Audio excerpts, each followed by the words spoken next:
Thank you, everyone, for jumping into the stream here. I just want to welcome everyone to the Chat Mode Weekly Insight Series, where we share best practices, information, and insights around chatbots, voice, and AI in the Microsoft ecosystem. And today we are very privileged to have Ojasvi Choudhary, the program manager on the Microsoft Teams developer platform. And he is also joined by Andrew Clear, the senior program manager of the Azure Bot Framework SDK. Gentlemen, welcome to the live stream today. Hey. Hey, nice to be here, Chad. Absolutely.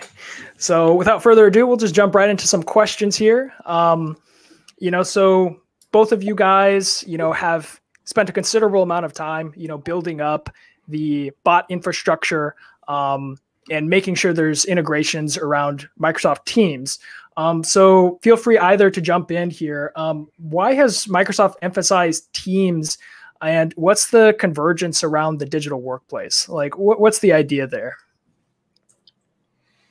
Okay, so I guess I'll start. So yeah, I probably won't speak to like the entirety of Microsoft, but like specifically, I think both Andrew and I, like our expertise is more along the conversational platform and like the conversational side of things. And essentially with Teams, right, Microsoft Teams is about platform. It's a conversational app.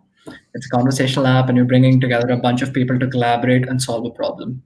Now, within the dynamics of how that works with chats, group chats, and channels, just having you have the context of people who are already there, who are talking, so there's information, and having some sort of like an application, like or a bot, or like whatever, call it like a process or a workflow, or whatever, that entity that can take that information and like get work done.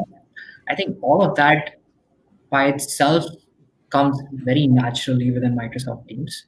So I think that's been the core of like how we think about the platform, and like I guess that tangentially answers your question to some degree. Andrew, do you want to? Yeah, I think to add on to that a bit and kind of maybe expand a little bit, the Teams and the Teams platform and apps on Teams and everything about Teams is all about meeting everybody where they are, right? I mean, we want to be able to go beyond the office space and reach frontline workers who have some sort of handheld device that might be running some weird hacked up Android OS, or sitting in a on the Xbox someday, and wherever, right? Like the idea behind Teams is today's workforce has very little to do with the office. I mean, thank goodness Teams was where it was when COVID hit. I mean, I can't even imagine how a company 5 years ago could have navigated what we've navigated. And I mean, not just Teams. Let's give credit to all of the collab platforms that are out there. If all of those advances came in the last couple of years, right? So it's just amazing that fortuitously we're there. And Teams as a platform then is just another way for any developer to meet their customers where they are without having to build the infrastructure. I mean, if you think of the infrastructure of something like Teams, is just insane. Normal developer, you're never going to get anywhere near that. But to be able to jump in on something like Teams, it's already a cross-plat play. It's already where all your users are. It gives you a bunch of different canvases to interact with it, from conversational to more traditional web-based to just pure, the request response interaction-based stuff. But the unifying idea is get to people wherever they are, and get your app in their hands. Yeah, no, that makes me extremely excited, because as a developer, I want to be able to engage people on essentially one platform, but reach all these different facets of their work life. So maybe they're having emails come in, right? Like maybe feeding that to Teams. Maybe they're getting that to a Power BI dashboard that also lives on Teams. Just being able to bring all these features into Teams makes a lot of sense. And you're totally right. Like if we didn't have these tools today, like these heavy collaboration tools, it feels like everyone's starting to jump onto these collaboration tools, especially during COVID, because it's necessary. Like we can't have these face-to-face conversations, if at all, or very well anymore. So you need a more in-depth layer of collaboration. So it makes me really excited. And I know all the kind of the avenues for leveraging a bot on Teams, but maybe there's people that are listening that won't know how to leverage these bots on Teams. So what are the current avenues for pushing a bot to Microsoft Teams? Like we know PVA, Azure Bot Services. Is there any other ways that we can start to, develop a bot on Teams and make our applications more useful to the people on our platform? Yeah, I think let me back up a little bit and just add a little bit more context, and then I'll come to that as well. Like, first of all, when you're thinking about like a bot or an app in Teams, like it's not just the points of integration with Teams by themselves are also huge, right? You've got one-on-one chat. That's your conversational bot. That's your typical bot as to how you would have always done bot-based messaging, right? In the past, if you're coming from like direct line or from like doing it on the web, then you've got like all of these people together in a channel where you're a group of people and you're trying to like bring them together. So that's a slightly different use case. The third one that I think we just announced that people aren't super familiar about is meetings, because like you don't think about that as like, oh, I'm developing a bot, and now there's a bot or a polling scenario inside of meetings, and that's super powerful because it's like all 4 or 5 of us, like, you know, there were like more of us and you wanted to get some sort of easy polling solution. It's right there. It's in the pane, and it's the same technology, right? It's the same tech stack. So if you as a developer do the work to learn how to build a bot on the Azure Bot Service, by and large, it's the same stack, it's the same SDK that rolls over into like developing a bot for Teams, and the same stack again that rolls over into building an application for meetings. So that by itself is very powerful. And the fact that, you know, when you develop a website, you have to like make it mobile friendly, and you have to go iOS, and then you might even go Android. With like Teams, it's just that, right? Especially with a bot or with an adaptive card. Like if we talk about adaptive, we should probably talk a little bit about adaptive cards data. It's all there. And then in terms of so that's one, right? Like it's just the scope of it as to whatever tool or technology that you'll develop, like you can hit a wide variety of points. And in terms of tools, like, yeah, we have the Azure Bot Framework, and then we've got Power Virtual Agents. And Andrew's like a resident expert for the Azure Bot Framework, so I'm going to let him talk about that. And yeah. Yeah. So I think to touch on that a little bit. So every bot. Man, I look kind of like a vampire. Sorry, my lighting is crazy. I'm in a cabin in the middle of nowhere. It's all good. Look like a disembodied face just kind of floating up there. Yeah, so I think all the bot interactions in Teams are powered in a couple different ways, right? It's either built on the Azure Bot Framework, or it's built sort of on a graph-based interaction where it's all just pure REST API stuff. But any bot that's operating in Teams, the bottom of the stack is going to be Azure Bot Framework. If you're coming in through PVA or whatever, the bottom of that stack is still Azure Bot Framework. That's all just built on top of the same underlying stuff, which is actually great because once you learn the bot framework stack, right, you no matter kind of how you ended up in there, if you started from Composer or you started from PVA or you started, grabbed a sample from a doc repo and started from there, or even you grabbed Teams's awesome VS Code extension for building apps inside Teams. No matter where you sort of started, it's all the same underlying tech stack. So bot framework powers it all, which I think is pretty cool. In Teams in particular, you run into a bunch of stuff that the bot framework is built to support team specific actions. So there's a bunch of extra stuff you can do inside Teams. But even sort of beyond that is the idea that Teams bots in Teams are not strictly limited to conversational stuff, right? And all the other channels in the bot world, when you're talking about a bot, you're talking about a conversation, right? You're having a conversation. Typically, it's one-on-one. You're doing your natural language processing. You're doing you're generating responses so that you have variation, and you're doing cool stuff like that. Teams introduces this whole other world though, where hey, your bot can power, you can power that interaction, but you can power this whole other canvas of interactions inside Teams. And the fact that we power that all with the bot framework makes that easier, right? So you can have the simple one-off, hey, send an adaptive card with a button, and the button click takes an action, or I can have a deeper conversation with you where I'm doing the more traditional meeting assistant thing or whatever it is. But yeah, it's all built on the bot framework, which is cool. Yeah. A third option. So you got bot framework, you got PVAs, right? The low code option for building a bot, again built on top of the bot framework. The third option that we've got a little esoteric one, which is not quite as powerful as the bot framework, could be just an incoming webhook. Oh, so yeah. at that point, you've basically got your own service, right? Like there are some people, there are people who are at like various stages in the development journey. And so that's what we're trying to like hit with these three areas. So the first one, like low code, no code, our virtual agents, right?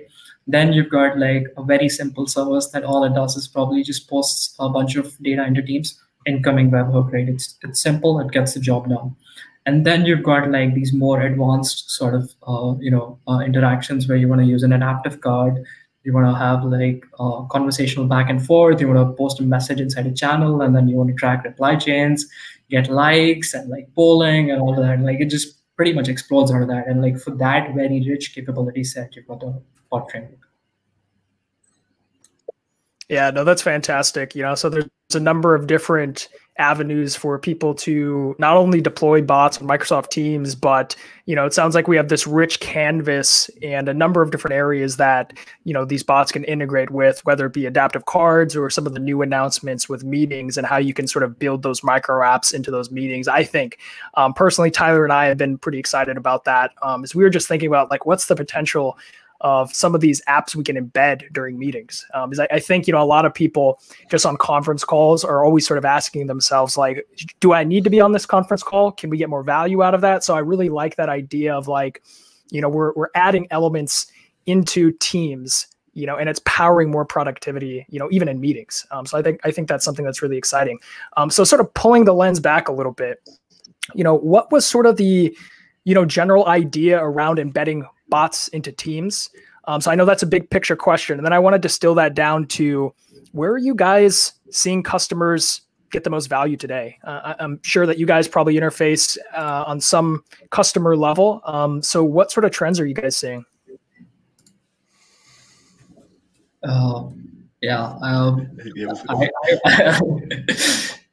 I wasn't here when they introduced bots and Teams. So I don't know. Andrew, do you want to start with that one? Yeah, I can. I'll do that, and then I'll let you do the trends. So that's I can do that one. You're right. Once upon a time, there was a dream that was Teams, and from the very beginning, they knew that they wanted to build a developer platform as well as a collaboration tool. It was sort of built in from the beginning.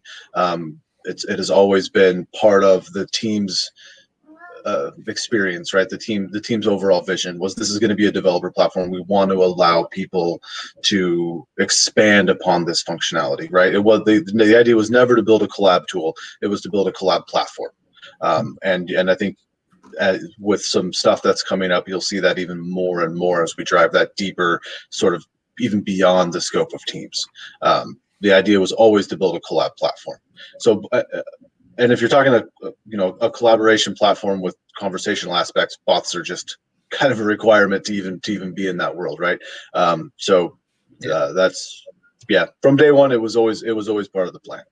And I'll let Ojasvi talk to cool things customers are doing now.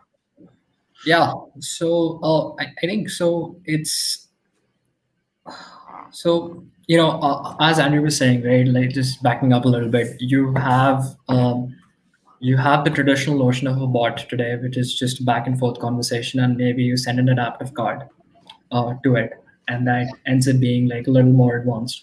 So with Teams, I think there's a few things, right? Number one, I would say, plain and simple, like the best enterprise, like specifically in the enterprise space, right? Like the best bots that I've seen, and like the most usually the best bots and like the most amount of success is people typically start with one-on-one conversational bots, because the second you move into a channel, you sort of want to be a little more collaborative, right? So the use case is very important. So typically, always just start with the use case. As in, like, what problem it is that you're trying to solve. Like, who are these people that I'm creating an app for? Where do they live? Like, how are they using Teams? And in what sense do they want this information? If it's if it's like a DevOps type of situation where you want to update people about build updates and like uh, pull requests and stuff like that, channel works perfectly well. So you've got like a notification, a bot that basically pushes a notification and an adaptive card, and it's telling you the status of things that happen. That's one type of bots that work really well in channels. And then on the other side of the spectrum, you've got conversational bots where you want to have like a back and forth going. You want to have a lengthy conversation, right? You're trying to like uh, get to a user's question, get to a user and be like, hey, how can I help you?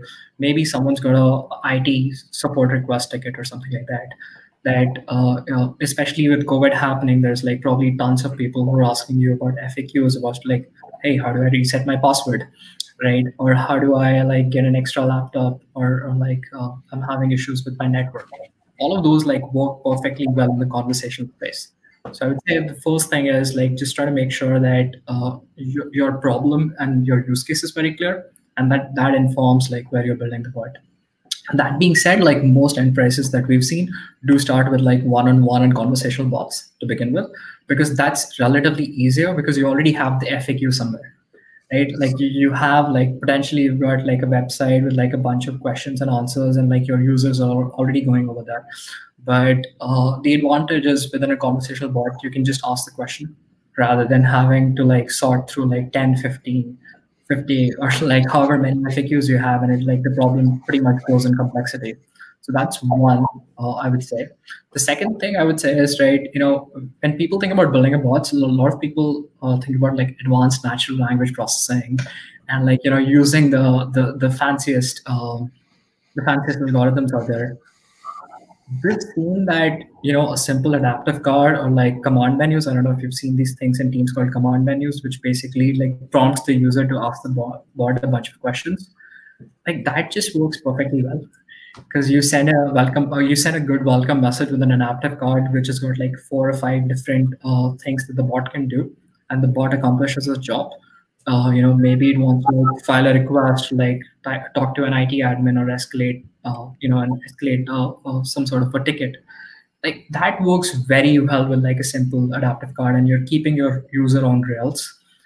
So yeah, I've seen a lot of like we've seen like typically from what I've seen good success with both of those. Andrew?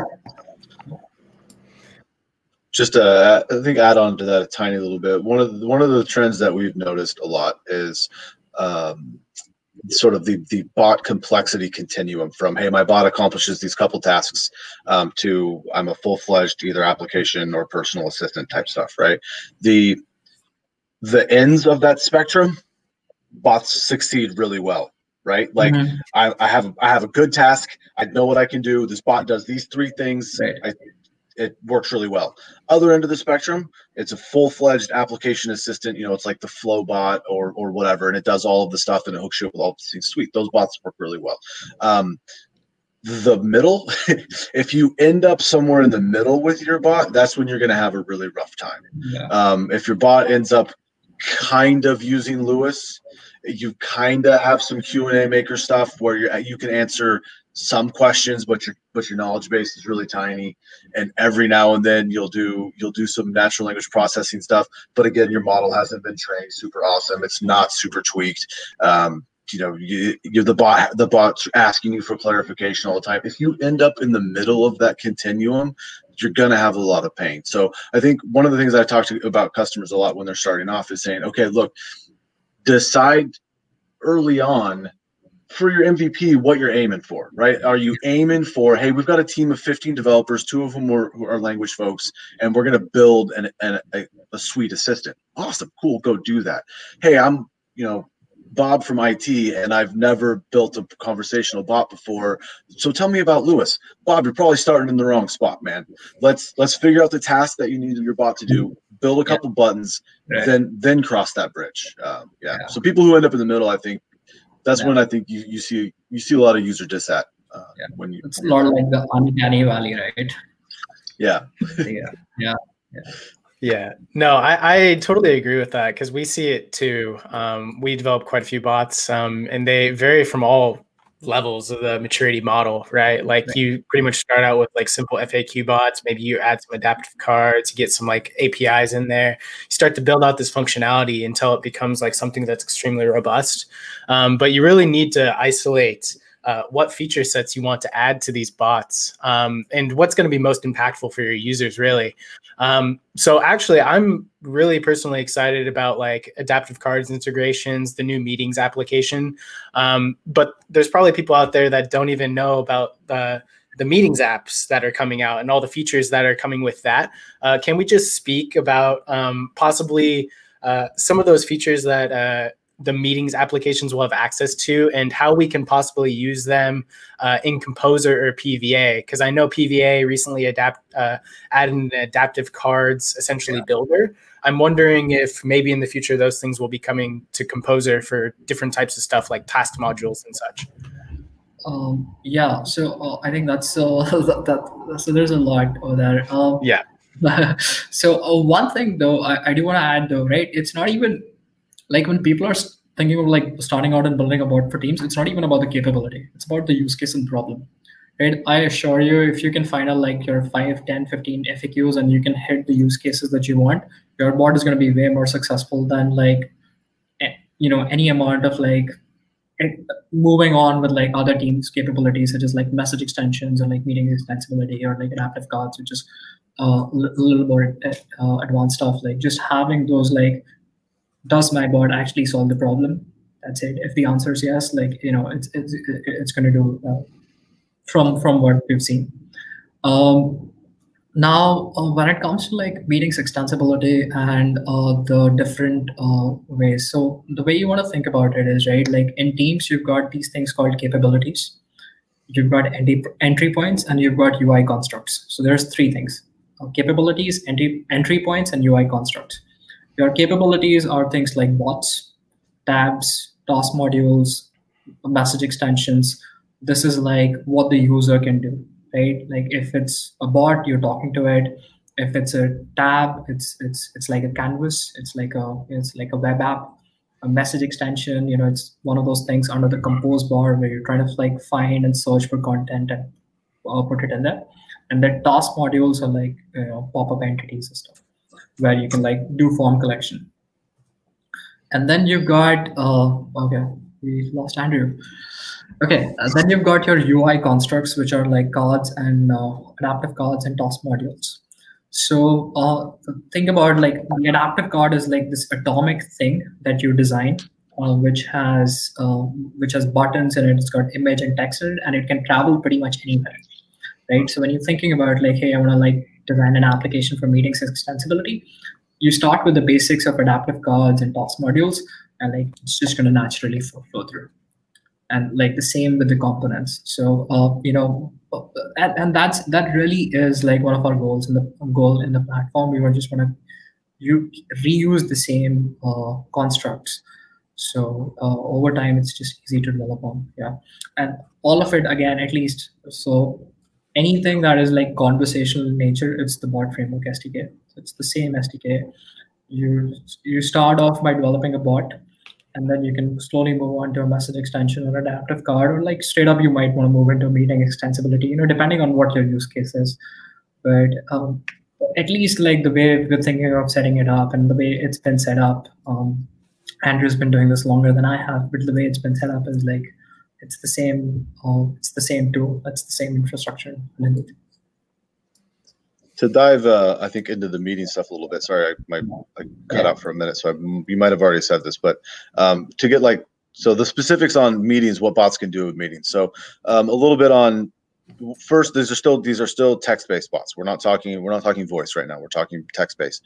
So you're interacting with the user through text. There are voice things you can do with graph, but that's not what we're talking about right now. So what your bot's going to be able to do inside of a meeting is determine whether any particular user is a participant or a presenter, which is pretty important from a bot's perspective. So you can sort of limit what those users will be able to do. There's a new sort of alert bubble type metadata you can add to any message sent by your bot, so that if a user's not sitting on the chat window, it can still pop up and overlay the meeting a little bit. Stuff like that's, was going to be, as a bot developer, you're going to need to be real careful about how you use stuff like that, because you will annoy your users very quickly if you are popping up messages all time during the meeting, right? During mid-meeting interactions with the bot, you're going to have to be real careful about how you do that. It's one of the reasons why I think meetings has been sort of one of the areas where it's been a little bit slower to allow apps to really have a big influence inside of a meeting context, because the meeting context is about the people in the meeting. So as an app developer, you really need to be aware of that and not abuse the privilege of, hey, these people wanted to pull you into this meeting, don't take away from it, right? So that's, effectively transferring off to one-to-one chat when you need to, rather than spamming the meeting chat. All of that kind of stuff is going to be very important as an app developer to get used to. But yeah, so in the beginning, there's not a ton of stuff that's specific to the meeting canvas that a bot developer is going to be able to do. I mean, a meeting is just backed by essentially a group chat. It's a little bit different under the hoods, but we'll call it a group chat for all intents and purposes. So you're going to get access to that canvas when you're installed into a meeting. And there are a couple little things that you can do now. And, as we work towards the future, balancing that user experience with the intrusiveness of a bot being able to interact with a user in the middle of a meeting, we will add to it. But for now, you're getting access to the chat canvas essentially, and a little bit more information about users in the meeting, as well as a good way to grab their attention if they're not sitting on the chat screen. Cool. No, I think that's awesome. We're certainly, sitting on the sidelines waiting for some of these new features to come out. I think Ignite, had quite a few things that dropped. Gary Pretty was sort of filling us in on them on our last live stream a couple of weeks ago. Yeah. So, we're all ears. We're waiting for things to drop. So I want to step back from Teams a little bit and talk specifically about the bot framework architecture. I know you guys have something called virtual assistant architecture, virtual assistant architecture. So if you don't mind sort of speaking to that idea or concept, because I think what gets us really excited is the fact that we can begin to compartmentalize some of these bots as skills and then begin migrating them to perhaps like a master bot, so to speak. And, then we also have, voice coming into the mix, rather quickly. So if you don't mind sort of talking about that architecture, and maybe if you can hint at what's that maturity model that you sort of anticipate companies will sort of walk on? This is currently my, this whole world is currently my baby. So so I'm very happy to talk about this one. So first, before we leave Teams too much, I do want to say, I know working with Teams bots in Composer right now, if you're an early adopter of Composer, thank you very much. Please reach out to us with any feedback that you have. I know building Teams bots in Composer right now is a bit of a pain. We are definitely aware of that and are driving the SDK level functionality into Composer.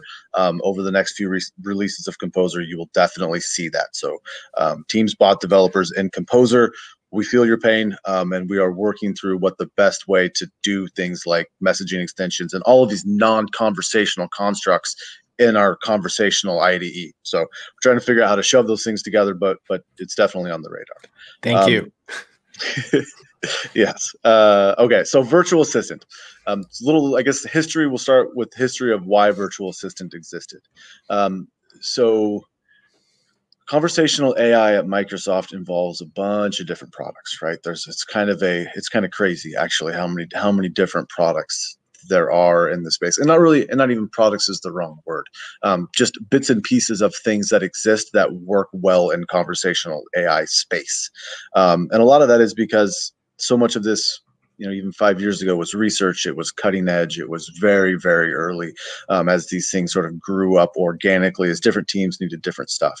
And virtual assistant we've always known that, hey, if you put these things together, you can do some pretty amazing stuff, right? If you pull all of these bits and pieces together, you can do amazing things. You could solve amazing problems. But we still said, if you, Mr. Developer or Mrs. Developer, pull all of these things together, you can go ahead and build amazing things. Virtual Assistant was our first stab at saying, hey, yeah, you know, that's kind of sucky to be the developer, because you got to go learn about these 15 different things. And if you've never heard, I mean, I've talked to developers who've been, you know, building bots for like a year and have never heard of something like Q&A Maker, right? Or they've never heard of Lewis, because they've just been working on the SDK and they've been doing activity handling, and they've never even done natural language processing, right? So Virtual Assistant was like, hey, we recognize this is a problem. Let's start making some efforts to pull all these things under one product that you as a developer, you can go clone a repo, stand up a bot. It's got Lewis, it's got Q&A Maker, it's got storage hooked up, it's got a bunch of these bits and pieces hooked up sort of by default, and some example stuff on how to run it and begin. So that was sort of the core of why Virtual Assistant started.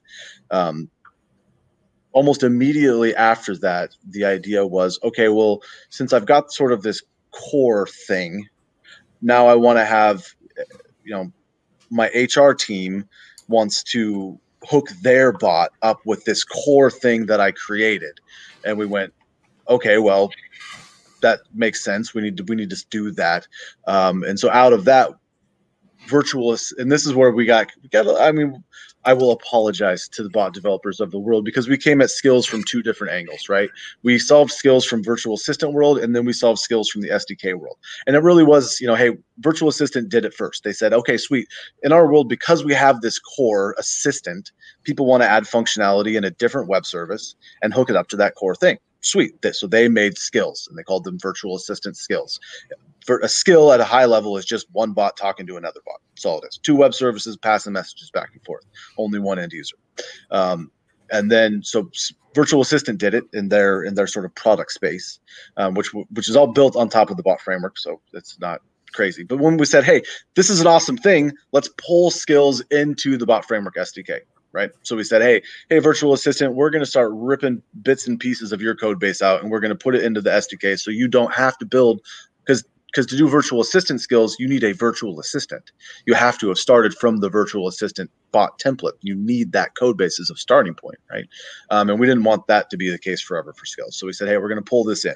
So we grabbed and we pulled the bits of skills, and now we have a protocol for bots to talk to bots, which is actually scary, because the bots can send kind of anything to each other.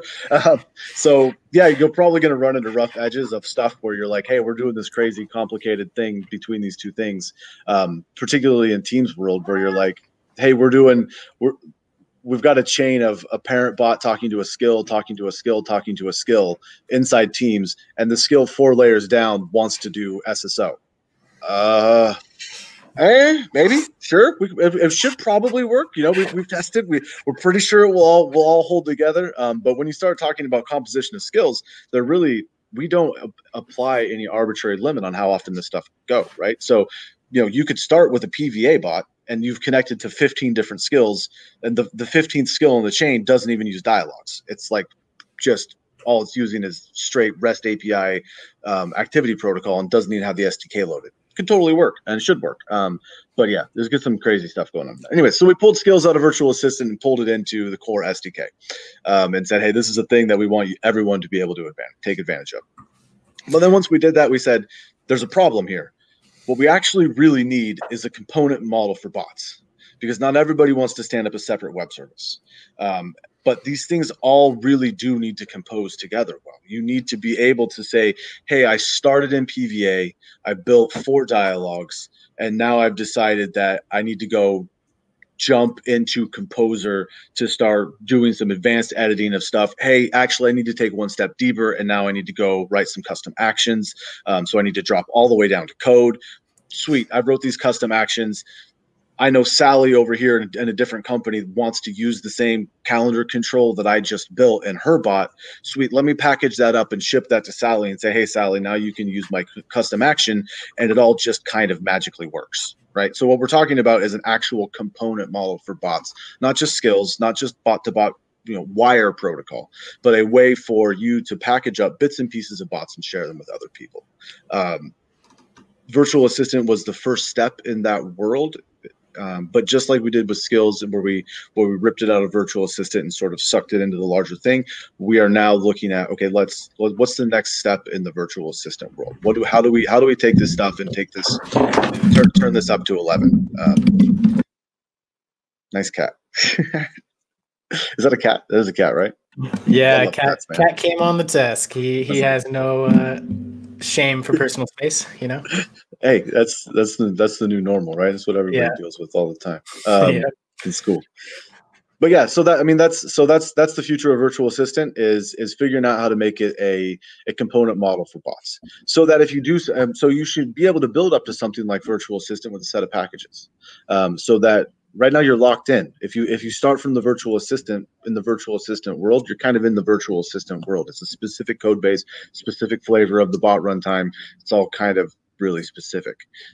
We want to be able to be like, okay, you can start from an empty template, roll up some packages that are pre-built for you, and end up with almost identical thing as you would have if you would have started with a virtual assistant. Or you can start with virtual assistant and you can tear down, you can rip out some stuff and be like, actually, I don't want chit chat, right? Because how many people I've heard of in my life that's threw chit chat in their bot because it made for a great demo, and then went, wait, I don't actually want this sassy personality in my bot. Can we please push the undo button? Well, it kind of depends on how you wired up chit chat, right? Whether or not it's actually easy to rip that stuff out. So yeah, that's the world that we're going for. Is a component based model for bot pieces composition. Yeah, all powered by Composer and just regular old packages. Yeah, no, I mean that's super. Oh, I was just making sure that my mic's on. Good, awesome. No, that's super exciting for me because I'm one of those people that really likes to stitch together all these random components. Like I actually have a project that uses you can send it photos and it uses custom vision API to essentially analyze the photos that are being sent to it, and it'll send back information on birds. So it's a bird application. But all this skill talk, because I've tried to use the skills, and unfortunately, me being a developer from primarily Microsoft Teams, it probably just didn't work out. Couldn't really figure out skills, but the future of skills is really interesting for all sorts of extensibility. So like if someone makes an accounting application or accounting bot, I don't have to make that accounting bot. I just, access that skill. That's great. But I'm also, since I'm also in the Power Automate and Power Developer world quite often, I'm thinking, how can we leverage, or are there already people leveraging Power Automate or RPA in their bots on Microsoft Teams? Are you guys seeing any RPA use cases coming to Teams at the moment?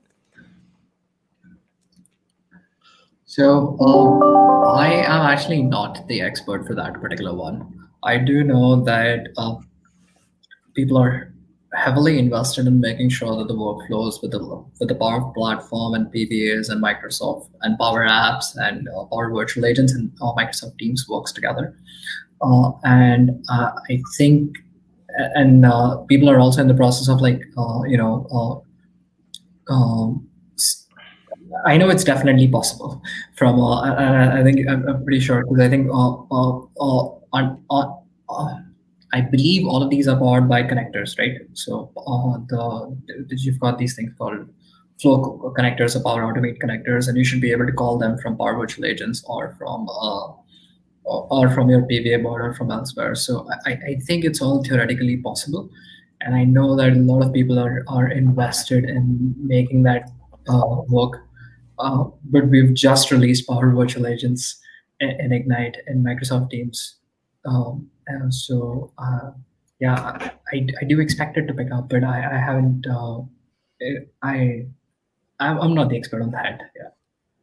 One of the cool ones I've seen so far in that space is so before Microsoft, I was a line of business app developer, ran a team of line of business developers. And one of the things we managed was our Dynamics 365 instance. And so when I left was right when Dynamics 365 was doing the whole switch to sort of the Power Platform as their back end with the whole, it's all powered by Flow and stuff. And now, so I haven't been in that world a lot, but I was talking to one of my developers, or one of the developers who's on my team, and they have been using the connectors and Flow to hook up to their Dynamics 365 backend. I know Dynamics 365 has official stuff, right? But they love everything they do is custom in that world. So they've done a lot of the stuff where you can connect. Since you're already in the Flow space, it's really easy for them to send notifications to teams from Dynamics 365, which I thought was pretty cool. I also personally have done some, which is nice because it's real quick, right? You just jump in and you're like, hey, I need to send myself a reminder every Tuesday at 3 p.m. to, do my weekly stand-up check-in thing or whatever. I built one of those the other day that just pings me a message. Yeah, it's pretty straightforward. It's really nice how easy it is. It's one of those things though where you can kind of the graduation platform is kind of right. You're like sweet, I can do this stuff in Flow and it's super easy, and then you're like, oh, there's this cliff. Well, sweet, let's switch to Logic Apps, and now I can do even more. And you're like, wait, why didn't I just build a bot to begin with? Well, but now I'm here, so we'll just keep building on this thing. But it's cool. I love the way that all this stuff works together. Yeah, and I mean, I guess you can move from PVS to bots, right? You can straight up. Like, since it's the same from platform. PVA, yeah. I was thinking, from Power Automate, not PVA. Yeah. One thing that I actually do before Chad wraps it up is I actually you can set up PVA. Well, not PVA. Power Automate. There's a webhook that you can essentially set up. So I actually often use my bot to ping a Power Automate flow to do some stuff, and then it'll return back some information for me. So I don't even have to code a Google Sheets poll or something. I just go to Power Automate and do that for my bot. Yeah. Have you seen that they do? I think they do adaptive card buttons now, right? You can add a listener and actually return the button clicks and stuff, which is pretty awesome. But it doesn't go directly back to your bot. It goes to the Flow bot, which is cool. Weird. Yeah, it's kind of weird, right? And I've done that a couple times where I've had a bot, like two bots, main bot talks to Flow bot. Right. And I guess that's probably like the idea behind Flow and like the Power Platform. It's just it is meant to be very, very personal, right? Like Andrew uses it for stand up. Like something that we've seen work well in our team is like there are all of these like meetings and like trainings that you have to take every quarter. So every few months, I'm gonna get this notification that hey, training is due. Go ahead and take it, and everyone gets it. And every Tuesday and Monday evening, Tuesday morning, I get a notification that says, okay, there's ship room tomorrow. All of your work items need to be in sync. Or you need to complete all of these requirements, like your shipping date is reaching. So like a certain set of processes have to be complete.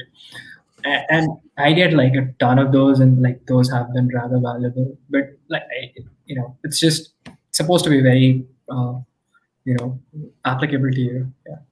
The super nice thing about Flow for the proactive messaging scenario, particularly if you're like, hey, I need to message my org or this division or a bunch of people, is it doesn't have Flowbot's already installed, right? It kind of cheats, right? If you want to do all that proactive messaging with the bot, you've got to have the user context somehow.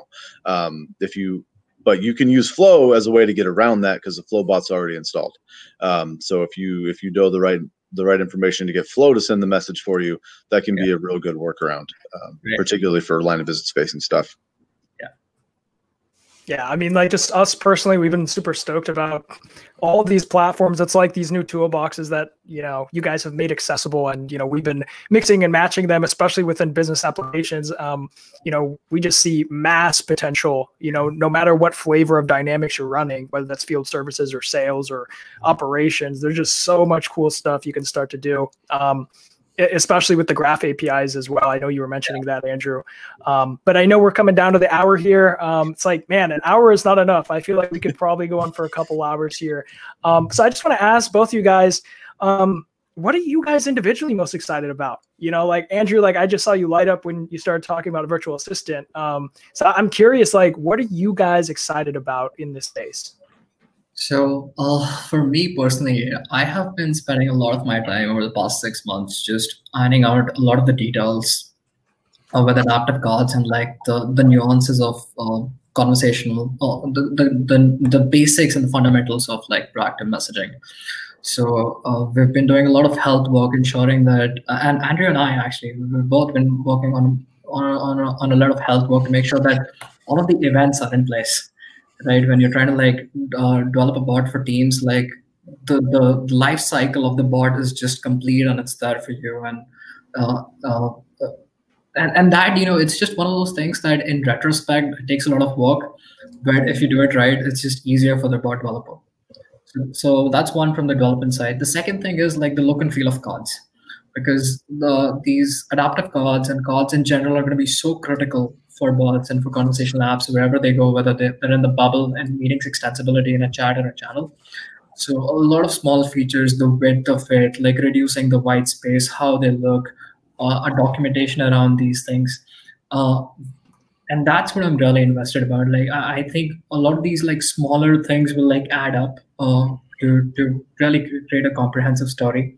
The other thing that's coming is within cards is there's something called contextual views, which if you look at Ignite, you can check out a little bit over there.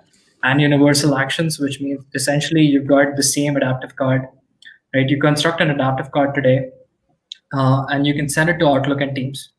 So from a developer's perspective, it's just one adaptive card in Teams and it's out in Outlook.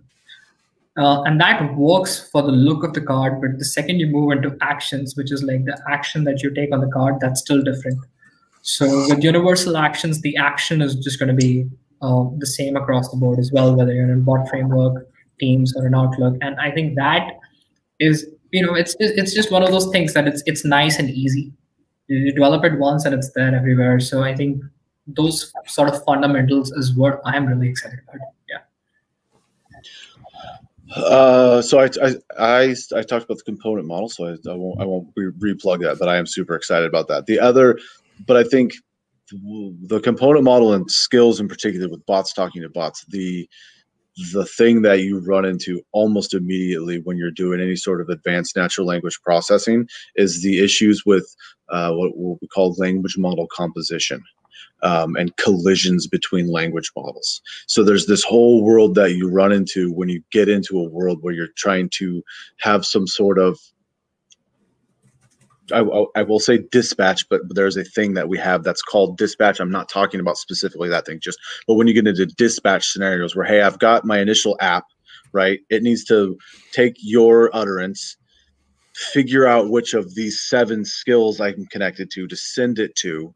And I need to do that in a way that's fast, right? It's performant enough, isn't crazy expensive, right? I don't just score it against all 7 models and then pick the best one and send, because that's neither performant nor cost effective. So we have some new technology coming out in this world. I think Gary probably talked about Orchestrator. We're super excited about Orchestrator. I'm more excited that I think a lot of really amazing things in the language space are going to fall out of people being forced to solve this problem. As we take sort of because if you think of the conversational app space in general is a lot like websites were in the 90s, right? Like we went from, hey, everything was text based, and you had just very little, no real logic. It's text based, or you do ASCII art, you do stuff like that, right? And maybe you've got a picture here, maybe you got a picture there. To suddenly like, oh my God, bandwidth expanded, and now we're going to do Flash, and we're going to play music, and we're going to add, chit chat with snazzy personalities, right? So you get into that sort of era where you're like, I can do all of this kind of stuff. But then you get into, the next era of the internet. And I think conversational AI is really mirroring the same space, which is, hey, now I want to do composition. So yeah, all of this stuff was cool. I'm going to rip out all of that ugly crap. I'm going to go back to, hey, my app, whether it's my website or my conversational bot, actually solves my users' problems. I think we're starting to move away from the bots that have all the bells and whistles and pretend like they can answer every problem for you, and instead put the user right back on rails and say, no, I don't know how to do that. Here's the 4 things I can do, right? So we moved, I think, last year and a half in particular, as bots became more and more important. I think we all as bot developers got a lot better at shoving our users back on rails.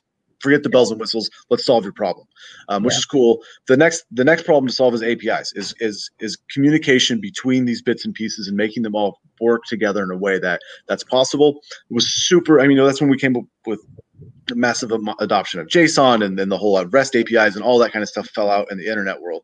I think it's going to be really interesting to see what we figure out in the conversational space, because language model composition is a massive, massive problem to solve. It is not an easy problem at all to figure out how to make these things. I mean, as soon as you add in utterances that are domain specific but copied across domains, right? You want to have your finance bot and your HR bot, and both of them use some weird phrase that's specific to both, means different things in both. Then you're talking about I have to know context before and all of this kind of stuff, and that space gets really crazy. But I think the composition model is really going to allow people to just start shoving these things together, and the pain and woe that falls out from that is going to push the entire world of language processing forward. I think that's cool. So I'm excited about that. Absolutely. I mean, man, we're super excited about that too. I think there's a lot of stuff that is about to happen in the space. So, we're so appreciative to have both of you guys on today, and definitely in the future, we'd love to have you guys come back again. That was awesome. Thanks for having us. Yeah. Ojasvi, Andrew, thank you guys so much. Yeah. Bye, chat. Bye. Thanks, guys.